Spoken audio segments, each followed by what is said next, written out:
Está começando mais um Visões Populares, onde a gente traz para você entrevistas exclusivas produzidas pelo Brasil de Fato de Minas Gerais. Eu sou a Flora Vilela e essa semana o Visões Populares entrevista o professor aposentado do Departamento de História da Universidade Estadual de Campinas, a Unicamp, o Luiz Marques. Ele é historiador e ambientalista e durante essa semana ele está como convidado do programa Cátedras Alternativas ao Neoliberalismo do Instituto de Estudos Avançados Transdisciplinares aqui da UFMG. Além de ministrar um curso abordando os impactos da emergência climática e os desafios para a construção de alternativas diante da aceleração da crise socioambiental, ele também acaba de lançar o seu terceiro livro, intitulado Ecocídio por uma Agricultura da Vida. Por hoje a gente aborda então com ele essa questão ambiental no Brasil, o colapso climático, as perspectivas apresentadas no seu livro, caminhos de solução para um futuro sustentável e muito mais. Então, não esquece de curtir, compartilhar o episódio com quem se interessa por esses temas e comentar por aqui o que você achou da entrevista e bora começar. Professor, então, queria começar te agradecendo pela sua disponibilidade em participar do Visões Populares, te pedindo para abrir também se apresentando brevemente para os nossos ouvintes.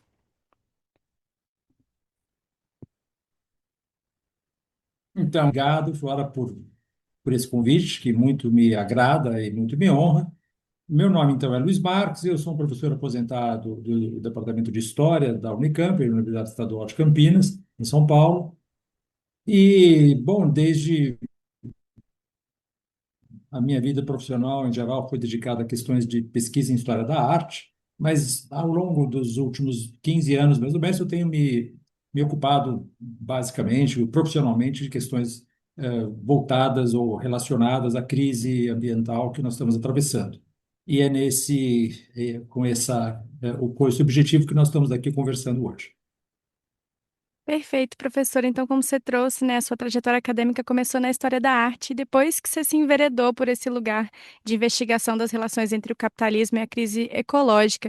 Queria começar a nossa conversa, Sim, então, sim. aprofundando, enfim, nesse tema, né, te pedindo para contar para a gente do que se trata o seu livro recém-lançado, como a gente tratou no início do programa, ele se chama Ecocídio por uma Agricultura da Vida, e qual que é a importância desse debate hoje no Brasil? Bom, eu acho que é óbvio, né, que deixa eu até mostrar aqui para vocês um pouquinho. Para colocar as coisas de uma maneira mais objetiva, né? A questão central hoje no Brasil, e não só no Brasil, né, no mundo, é o fato de que nós estamos vivendo hoje um processo de colapso ambiental, né? Quando as pessoas falam em colapso ambiental, quando a gente ouve falar nessa palavra, parece que é um evento, né? Alguma coisa como se tivesse um carro andando pela uma estrada e caísse num precipício, né? Ou batesse numa parede, né? O colapso ele não é um evento. Claro, ele pode ser um evento, um meteoro, etc, etc. Na história da Terra houve colapsos que foram desencadeados por eventos. O que caracteriza o nosso colapso não é um evento, mas é um processo. É um processo de, digamos assim, de inadequação da atividade econômica, sobretudo, capitalista, expansiva, com os limites planetários.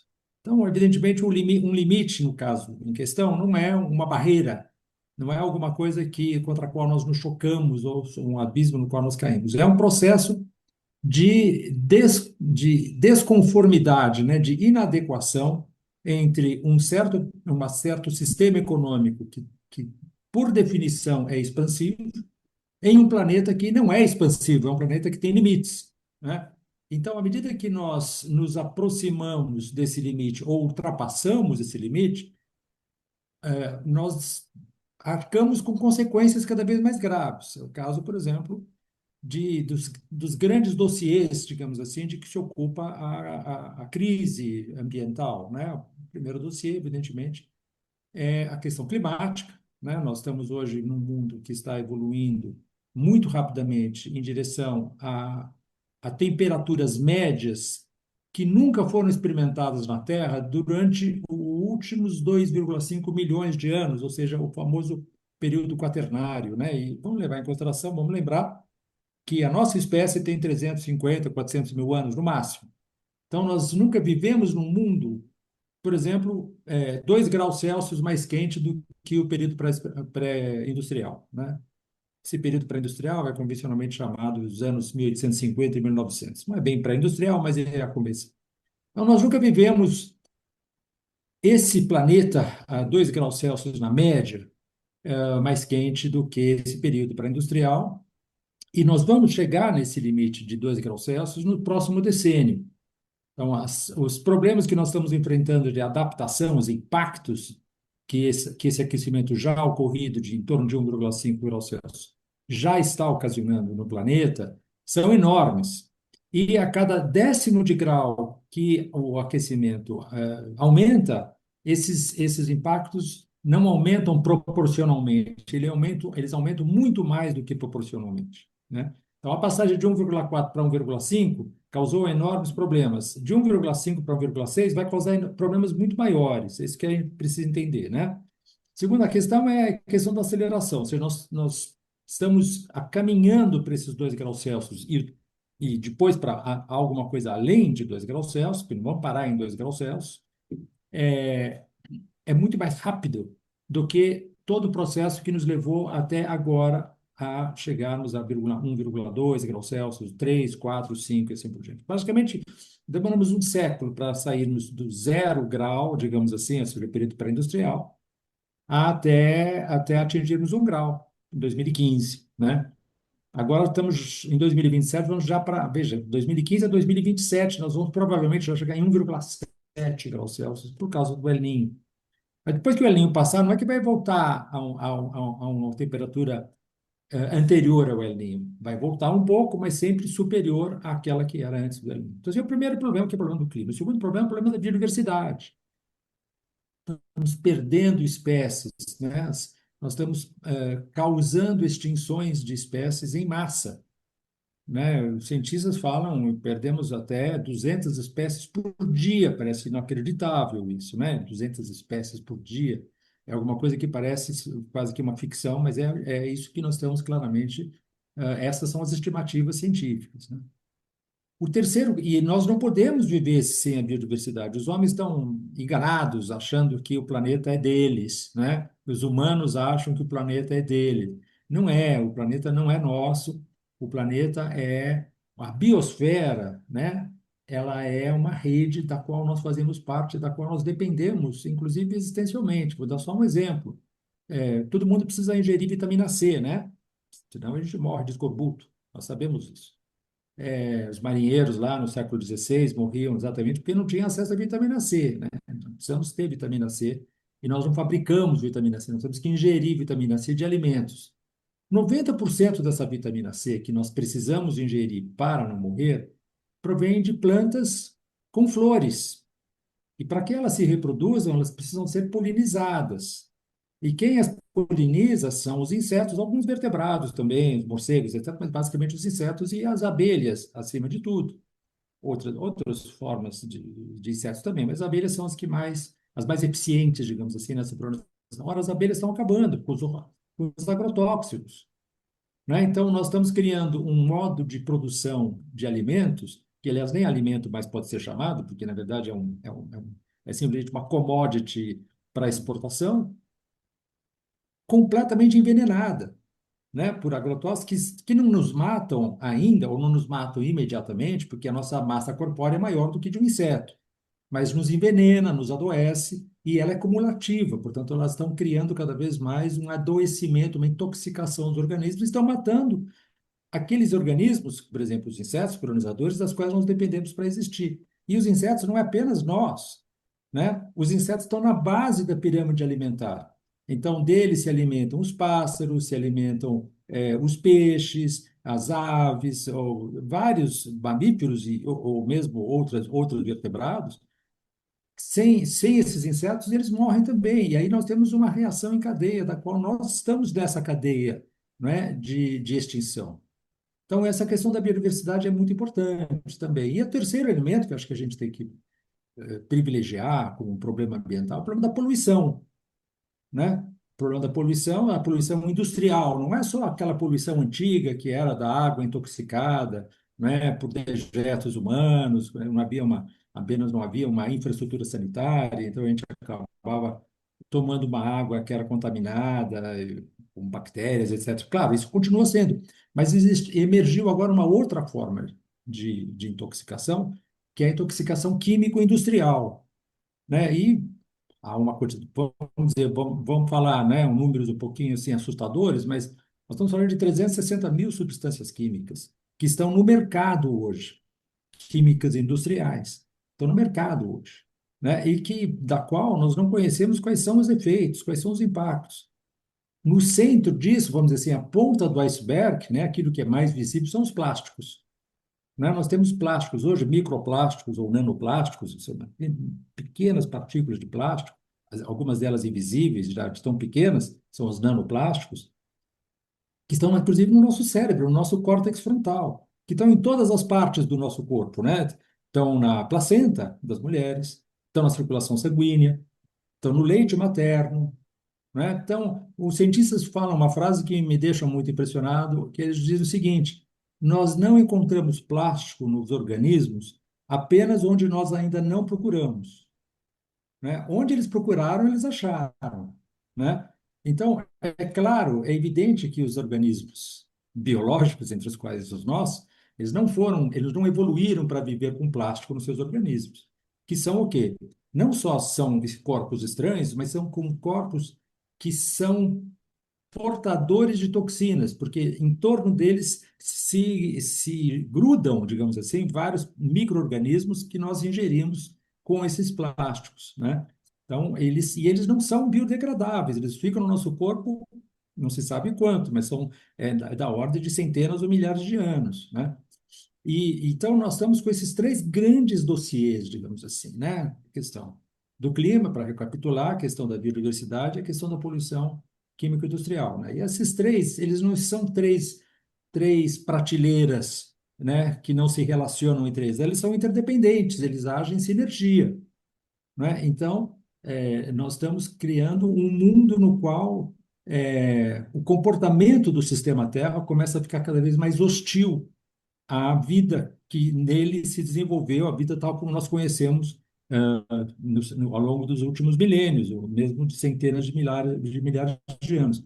E isso é muito rápido, essa é a grande questão, porque quando a gente fala em adaptação, o fator mais importante é o tempo, né? A Flora, por exemplo, que é jovem, se ela decidisse virar uma grande pianista, por exemplo, ela tem tempo para isso, né, Flora? Você poderia simplesmente fazer o que? Bom, agora eu vou parar tudo e vou me dedicar a tocar piano. Vai ver se você é até uma grande pianista, não sei. Mas, mas você poderia fazer quase tudo aquilo que você quisesse, porque você tem muito tempo pela frente para se adaptar, né? Isso que eu acho que é muito importante. Uma pessoa como eu, por exemplo, que já está no extremo da vida, digamos assim, já tenho 74 anos, não tem tempo para se adaptar. Eu não vou poder virar um grande jogador de futebol. Eu não posso, eu não posso querer começar agora. A mesma coisa, esse mesmo conceito de tempo, ele tem que se aplicar à questão da adaptação às mudanças climáticas, né? Se o mundo passasse a ser 2 ou 3 ou 4 graus Celsius mais quente do que o período industrial, mas nos próximos 1.000 anos, a gente se adaptava. Mas isso estão falando de decênios, não de séculos, não estou falando nem de milênios, estou falando de decênios. Então, essas adaptações são extremamente, não diria impossíveis, mas são cada vez mais improváveis. E, em todo caso, cobram da humanidade um custo exorbitante, um sofrimento excepcional que nós não precisávamos ter se nós tivéssemos um sistema econômico que fosse capaz de se autolimitar, que fosse capaz de entender a posição do homem na biosfera, né? E nós não entendemos, quer dizer, o sistema econômico não entende isso. Cada pessoa individualmente pode até entender, mas a engrenagem do sistema econômico faz com que ele funcione como se ele não entendesse. Essa que é a grande questão. Tá certo. Bom, então esse cenário, como você trouxe para a gente, né, ele não está isolado aqui no Brasil, ele é um cenário, é um contexto global. E aí queria recapitular também que você aborda isso nos seus livros anteriores. É um percurso teórico que você construiu também. Aí você está aqui o Capitalismo e Colapso Ambiental e o Decênio Decisivo, Propostas para uma Política de Sobrevivência. De algum tempo para cá, essa questão ficou ainda mais séria globalmente, pensando principalmente na reeleição do Donald Trump lá nos Estados Unidos, que rapidamente desregulamentou várias legislações ambientais do país, que é o maior poluidor hoje no planeta, né? Maior emissor de gases, enfim. E aí queria Sim, que você sim. trouxesse um pouco para a gente como que aconteceu esse percurso teórico dos seus livros anteriores até esse, mas também de que forma que o Brasil se enquadra nesse cenário mais amplo, como que a gente está posicionado aí. Então, como você disse, esse é um processo em construção, digamos assim, né? Esses três livros fazem parte, vai, de um processo vai se dialogam entre eles, né? O primeiro livro foi claramente uma questão de tentar mostrar que existe uma relação entre causa e efeito, entre um dado sistema econômico que nós podemos chamar de capitalismo, digamos assim, né? Seja um sistema expansivo, um sistema que busca máxima lucratividade e menor custo econômico, um sistema que reduz a natureza da mercadoria, etc., etc. Esse sistema está associado numa relação de causa e efeito com o processo de colapso ambiental. Então, esse era o primeiro, vamos dizer assim, o eixo estruturador do primeiro livro. O segundo livro foi escrito nos anos 2021 e 2022, onde havia ainda um consenso científico mais ou menos estabelecido, segundo o qual o que nós fizéssemos ao longo deste decênio dos anos 20 seria decisivo, por isso o título do livro, para que a gente, isso seria decisivo em relação ao destino da humanidade, né? Os caminhos que nós tomássemos nesses próximos anos seriam os caminhos que nós teríamos que nós sofreríamos as consequências ou os bons efeitos nos próximos decênios, ou séculos, ou mesmo milênios. Então, o terceiro livro é um livro muito fortemente centrado no Brasil, né? Então, o Ecocídio se chama Por uma Agricultura da Vida, e ele está muito fortemente ligado, então, à questão do agronegócio brasileiro, né? A sociedade brasileira é uma sociedade que está sendo moldada por decisões, ou por decisões governamentais, sobretudo aí emanando do Congresso Nacional, o Congresso Brasileiro, que é fortemente capturado pelo agronegócio, a famosa bancada de boi, etc., que está destruindo muito fortemente a economia, a sociedade brasileira, né? O patrimônio natural brasileiro. O Brasil é o país biologicamente mais rico do mundo, né? Não é um hino nacional que eu estou cantando aqui, não é isso. É claramente um dado científico, né? Existem 17 países que são considerados mega diversos do ponto de vista biológico, em termos de encerrarem no seu território espécies que só existem nesse território. Então, desses 17 países, 5 são amazônicos e o Brasil é o primeiro. De longe o primeiro, né? Temos aí 13, 15% de toda a biodiversidade do planeta tá no nosso território. E esse patrimônio natural está sendo destruído a uma velocidade alucinante pelo agronegócio. Nós, por exemplo, para te dar um dado do INPE, tá? O INPE é o Instituto Nacional de Pesquisas Espaciais. De 1970 para cá, nós destruímos mais de 3 milhões de quilômetros quadrados. O Brasil tem 8,5 milhões de quilômetros quadrados, de 70, sobretudo com a abertura da Transamazônica pelos ditadores. Nós destruímos desde 1970 mais de 3 milhões de quilômetros quadrados, né? A destruição da Mata Atlântica é um processo lento que vinha ocorrendo desde o século XVI até meados do século XIX, quando tem a questão do café, né, o ciclo do café. Então, sobretudo no Sudeste, né? Ela foi muito fortemente destruída, mas ela é uma destruição a machado ainda, não é? Era uma destruição quase que artesanal, digamos assim. E os outros biomas permaneciam bastante intocados, né? Estou falando do Pantanal, do Cerrado, né? Centro-Oeste e do norte do Brasil, a Amazônia. Então, esses biomas que compõem a maior parte do território brasileiro, muito maior, lógico, estavam relativamente trocados. Tinha havido aqui uma pequena interferência, mas não era nada significativo. A partir de 70, então, aí sim, você tem uma destruição industrial, né, digamos, de direção leste a oeste, ou sudeste ao noroeste do Brasil, e aí nós temos, então, só na Amazônia, por exemplo, só a floresta amazônica perdeu mais de 870 mil quilômetros quadrados, nesse espaço de tempo minúsculo, né, de pouco mais de 50 anos. Isso nunca aconteceu, nenhum país do mundo destruiu tanta natureza em tão pouco tempo quanto o Brasil. Quem é o ator fundamental? São vários atores. Claro, tem a mineração, por exemplo, tem a artificialização dos solos, abertura de estradas, mas o grande, o grande ator, o grande protagonista é o agronegócio.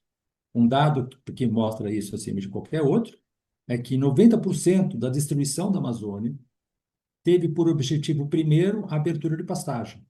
90%, mais de 90%, mas vamos dizer 90%, 91%, 92%. Teve como isso é um dado do MapBiomas, não é um dado que eu tirei da minha cabeça, um dado que está muito claramente observado, né, estimado através da observação de satélites, etc, etc. Então, o agronegócio é a grande questão, o grande problema do Brasil. E esse problema tem um dado que é o mais, talvez assim, mais grave, que é o fato deles terem se apoderado da máquina do Estado. Vamos pegar o Congresso Nacional, né? 513 deputados e 81 senadores, né? 513 deputados e 81 senadores. Dos 513 deputados, 303 fazem parte da Frente Parlamentar da Agropecuária, vulgo bancada do boi. Do Senado, dos 81 senadores, 50 são da Frente Parlamentar, se declaram da Frente Parlamentar da Agropecuária, né? Basicamente são os partidos da direita e da extrema-direita. Embora haja até aqui e ali um elemento ou outro que não seja desse espectro político, mas basicamente são da direita e da extrema-direita. Então, nós temos aí diante de nós um dos maiores desafios, talvez, da história do Brasil, que vai acontecer em outubro, que não é só eleger o Lula, né? Que é alguma coisa que eu considero, embora não esteja cantando vitória antes do tempo, mas eu considero alguma coisa relativamente provável. Lula tenha mostrado uma vantagem eleitoral nas sondagens que fazem com que a gente não fique desesperado, embora tenha inquietações em relação a isso, porque no segundo turno, se ele não vencer no primeiro turno, todos os outros candidatos vão se coligar contra ele. Não é bom a gente também achar que a gente está tranquilo em relação a isso, longe disso. O problema não é tanto esse, entretanto, o problema é como é que nós vamos nos comportar em relação às eleições legislativas. Porque, em geral, as pessoas tendem a concentrar o seu interesse, a sua atenção, o seu esforço no executivo, esquecendo que o legislativo hoje tem uma posição cada vez mais determinante, por exemplo, na execução do orçamento nacional, né?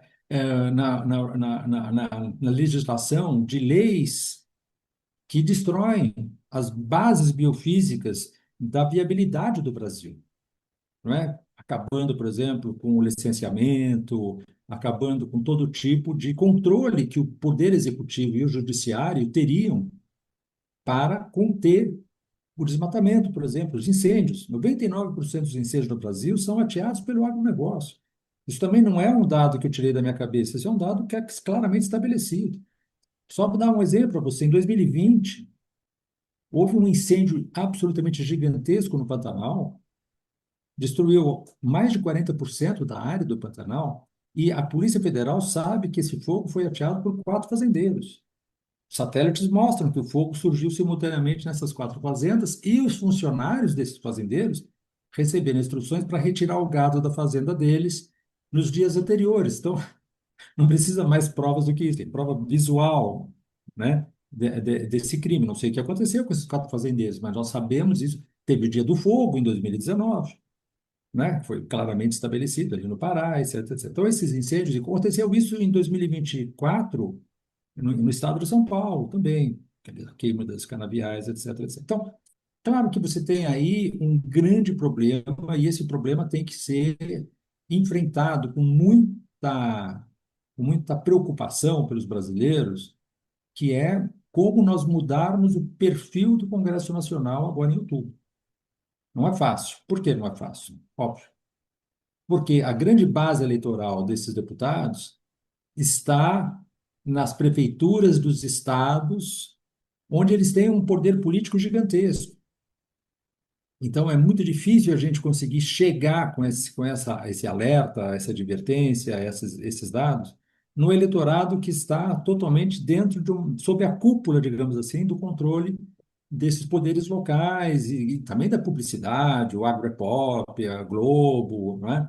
Então, todo mundo fala, não, mas por que que o agronegócio é ruim? O agro é pop, o agro é tudo, o agro é isso, o agro é aquilo. Assim, milhões de reais são gastos para a fabricação de uma imagem positiva do agronegócio no Brasil, né?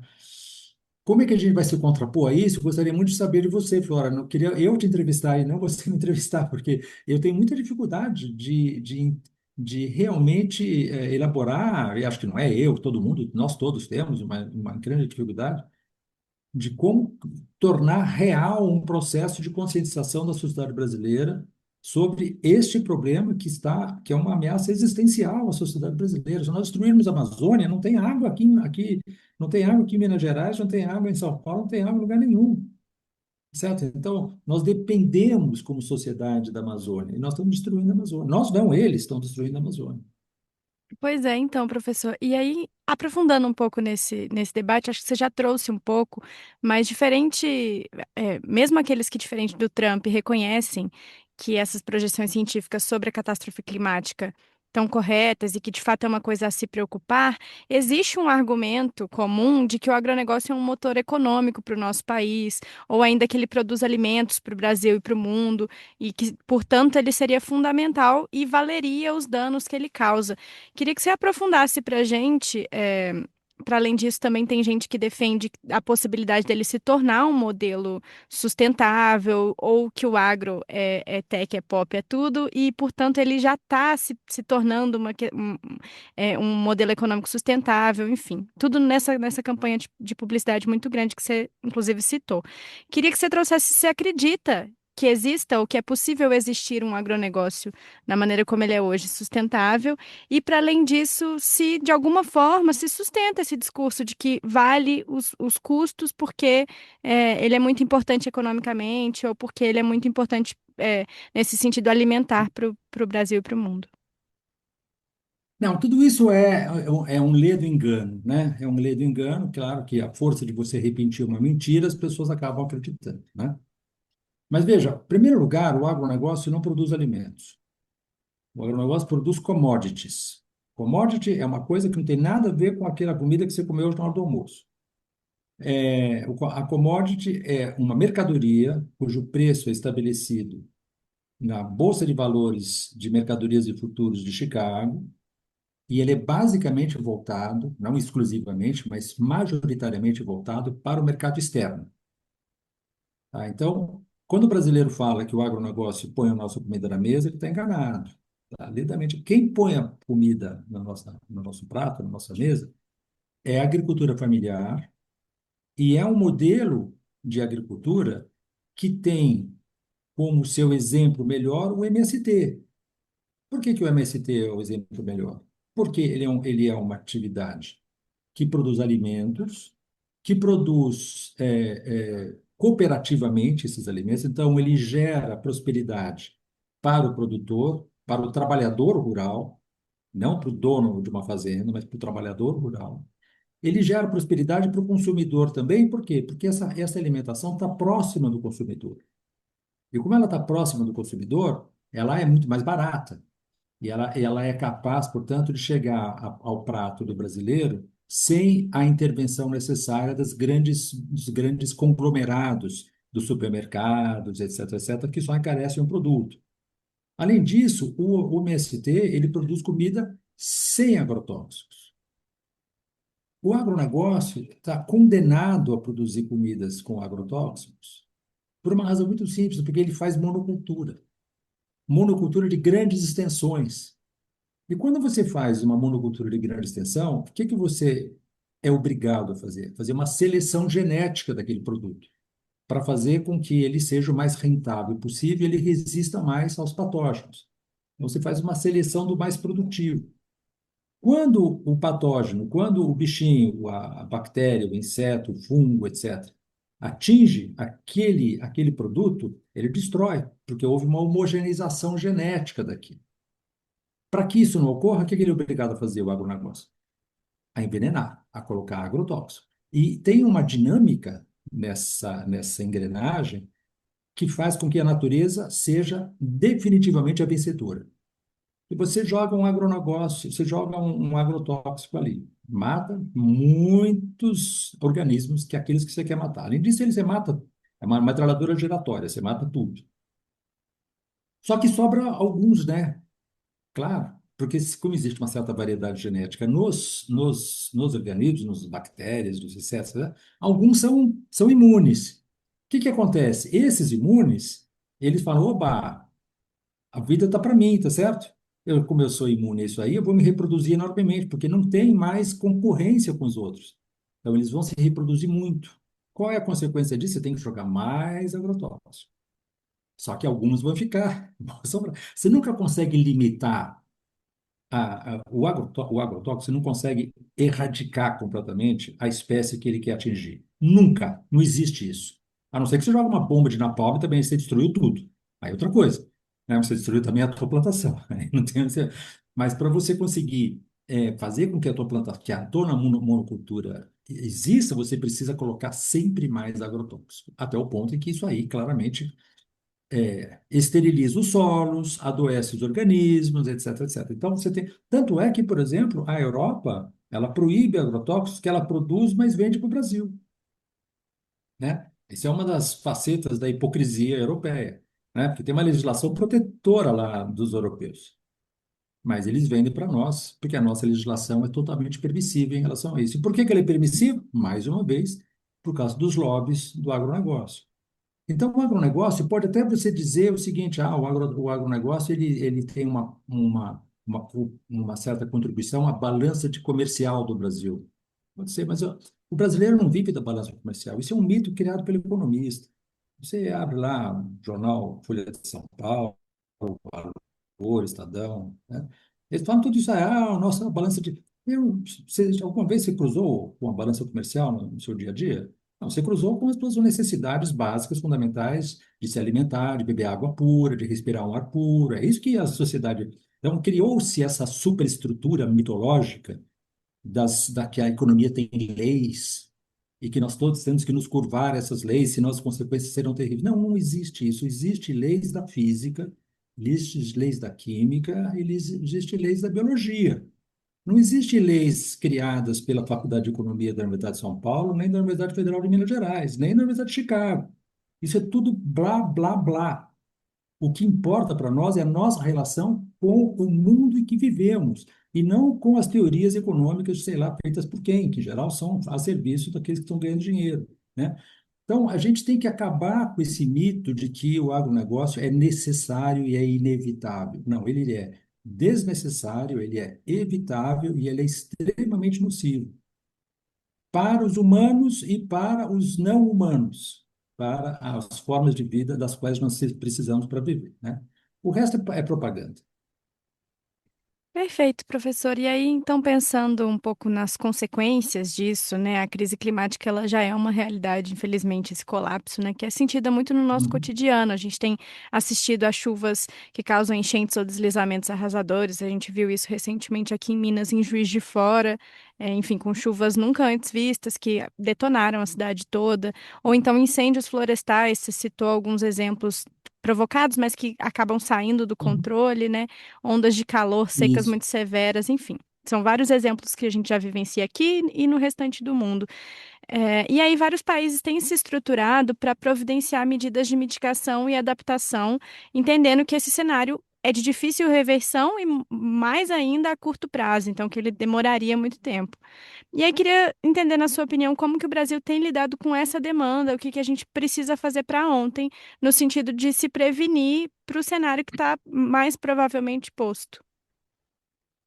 Então, aí é a grande questão, né, que nós estamos hoje num grande dilema, que é o fato de que você tem uma sociedade, um sistema político muito fortemente capturado pela direita e pela extrema-direita, em relação à qual o governo Lula tem tido, evidentemente, uma enorme dificuldade e tem sofrido várias derrotas. Por exemplo, pegar os exemplos dos vetos presidenciais, por exemplo, têm sido derrubados sistematicamente, né? Então, como é que o Brasil pode lidar com isso? Bom, a primeira coisa que nós temos que pensar é mudar essa relação de forças. Eu volto ao mesmo ponto de sempre. Mudar essas relações de forças é basicamente uma mudança na relação do legislativo. Então, é aí que a gente tem que entender que o jogo se decide no legislativo. Claro que o executivo é fundamental, mas isso é um dado, isso é um óbvio, né? Isso é uma premissa. Mas não adianta o Lula vencer as eleições se nós mantivermos esse perfil no Congresso Nacional, né? Por exemplo, o PL, por exemplo, tem pretensões muito claras e tem investimentos claros para aumentar a sua representação no Congresso. Ele não está querendo diminuir a sua representação, ele está querendo aumentar, ele já é enorme, está querendo aumentar. Né? Como é que nós fazemos para diminuir essa representação e colocar no Brasil, colocar no Congresso Nacional gente que tenha compromisso com a sociedade brasileira e não com os próprios negócios, não com o próprio bolso, né? Por exemplo, eu estou apoiando muito, muito assim, diretamente, uma candidata do PSOL, que é a Luciana Gatti, que é uma cientista do INPE, que está se lançando pela primeira vez, né, na campanha eleitoral, então estou fazendo a força que eu posso, aqui, lá em São Paulo, né, para fazer com que ela tenha uma representação, tenha uma votação expressiva e seja eleita. Não importa, esse é o meu caso pessoal. Cada um, a meu ver, tem que entender, pensar bem em quem ele vai votar. Em quem ele vai votar dentro de uma perspectiva que seja essa perspectiva, seja de sobrevivência da viabilidade da sociedade brasileira, do nosso patrimônio natural, dos nossos indígenas, dos quilombolas, das populações e mesmo das populações urbanas, porque veja, nas cidades o problema ocorre lá, né? Só que a gente sofre aqui na cidade, né? Eu sou de São Paulo, você é de Belo Horizonte. Acho que os nossos ouvintes são basicamente mineiros de Belo Horizonte, né? Mais do que mesmo nas outras grandes cidades. As cidades, elas são, se chama ilha de calor urbano. Ela é um lugar onde se concentra muito a energia térmica, a energia de calor, porque é tudo baseado em concreto, asfalto, etc., etc., e esses são materiais que não dissipam calor, né? Então, eles esquentam e ficam quentes ali, né? Então, à noite não resfria, como no campo. No campo, tem uma dissipação muito mais maior do calor, né? Então, a gente tem que pensar que quando a gente vota num candidato, a gente vai estar contratando problemas que podem ser gravíssimos para o futuro, mesmo que a pessoa não faça esse vínculo imediato, etc. Então, como é que a gente faz para reagir a isso? É outubro. É agora ou nunca, porque eu vou dizer para você, a Amazônia não aguenta mais 4 anos de agronegócio. Tudo tem limite, né? E nós estamos próximos desse limite. E como nós estamos num processo de aceleração, esse limite sempre parece mais longínquo do que ele é, porque quando ele está em aceleração, em geral as coisas chegam mais rapidamente do que a gente imagina. Então é isso. Essa é a minha mensagem, a mensagem que eu quero deixar, não é para todo mundo que está nos ouvindo, que está nos assistindo, que é exatamente o fato de que nós estamos numa situação limite e que nós temos ainda em mãos uma capacidade de mudar essa situação através do nosso voto, né? Acho que não poderia ser mais claro do que isso. Perfeito. E aí, enfim, nessa mesma toada, a gente quase chegando ao final da nossa entrevista, né? Acho que você trouxe bastante a importância da eleição para o legislativo, mas segue muito no centro do debate também o Executivo Federal, porque a gente acabou de iniciar o período eleitoral e já temos definido, né, quais são os candidatos para a vaga de presidente da República. Queria que você trouxesse, comentasse brevemente como que você enxerga as posturas, os discursos desses presidenciáveis quando a gente pensa na pauta ambiental, e se algum deles representa um projeto pelo menos mais sustentável para o Brasil, né? Se não o ideal.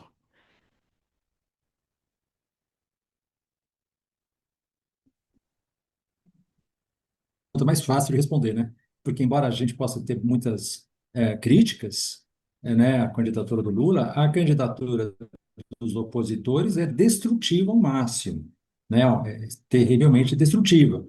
Então, você só pegar o plano de governo do Rachadinha aí, você vê, né, do Flávio Bolsonaro, você vê claramente que ele está querendo acabar né, dar o golpe de misericórdia nos golpes que o pai dele já deu ao Brasil, tá certo?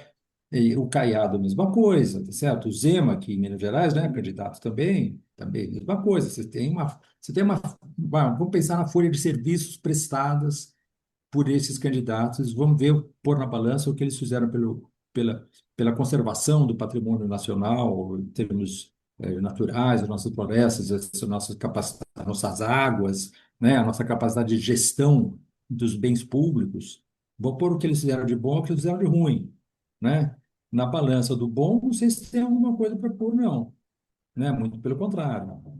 Enquanto que no Lula existe alguma coisa ainda importante para isso. Enfim, para encerrar a nossa conversa mesmo, pensando em tudo isso que a gente abordou até aqui, é um cenário muito Sim, desesperador, né? Mas você trouxe ao longo das suas respostas, eu também vi que em um artigo recente que você publicou, você pontua que é imperativo superar o agronegócio em prol de um modelo que no Brasil é proposto pelo Movimento dos Trabalhadores Rurais Sem Terra, o MST.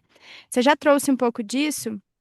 Você também faz parte do conselho que contribui no programa Plantar Árvores, Produzir Alimentos Saudáveis, também do movimento, exato. né? E diante disso, para a gente também encerrar com algum grau de esperança, né? Queria que você trouxesse para a gente, enfim, por que que essa alternativa proposta pelo MST é a melhor? Você trouxe um pouco, mas se quiser falar um pouco do plano, Plantar Árvores, enfim, e como que a gente pode contribuir de alguma forma para organizar isso, de maneira a manter a sustentabilidade da vida no Brasil.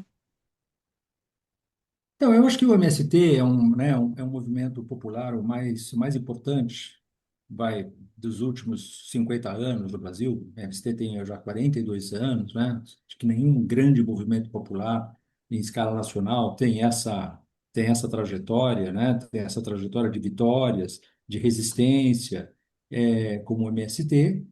Ele traz na sua bagagem, né, uma velha reivindicação da sociedade brasileira, que é a democratização da terra, né? Então, isso é um problema estrutural, vamos dizer assim. O Brasil é um país que mais concentra terras, um dos que mais concentra terras. E ele evoluiu muito nesse percurso, né? O MST, nos primeiros decênios, era basicamente um movimento de tentativa de aumentar o seu acesso à terra, né? Sua capacidade de criar uma agricultura popular, etc, etc. Ao longo dos decênios, ele foi evoluindo em direção a uma consciência maior, não só da capacidade de produzir, mas do que produzir, como produzir, de maneira a atender uma necessidade fundamental, que é de produzir alimento saudável.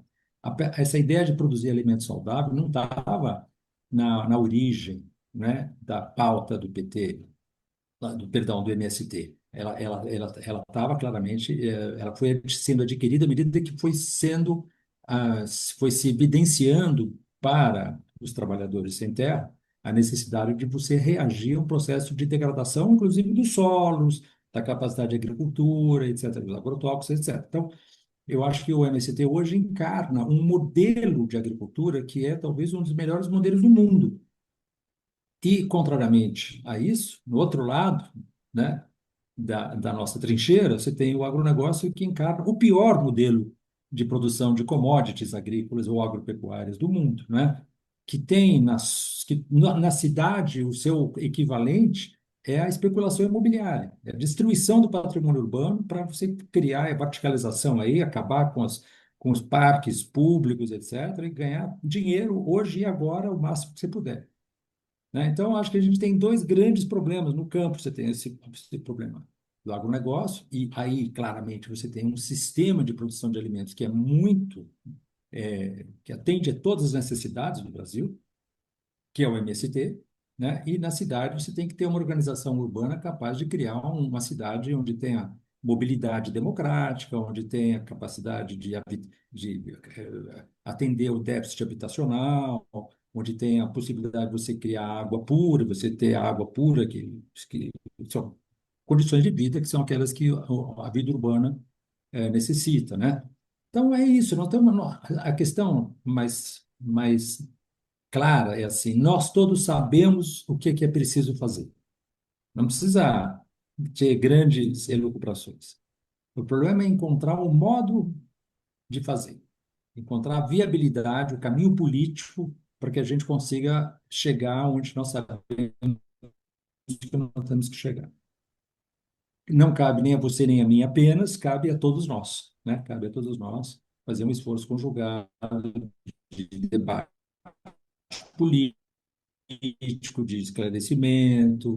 Isso que é política. Política é a gente ter essa capacidade de convencer o outro daquilo que a gente acha que é o mais justo. Acho que é Perfeito. basicamente isso. Perfeito, professor. Então, queria te agradecer muito a participação. A gente estourou um pouco o Tá tempo que eu bom? tinha combinado com você, mas, enfim, acho que foi uma conversa muito interessante, vai contribuir demais para os nossos ouvintes. Tá muito bem. Muito obrigado e conte comigo aí para uma próxima. Tchau, Perfeito. tchau. Tchau, tchau.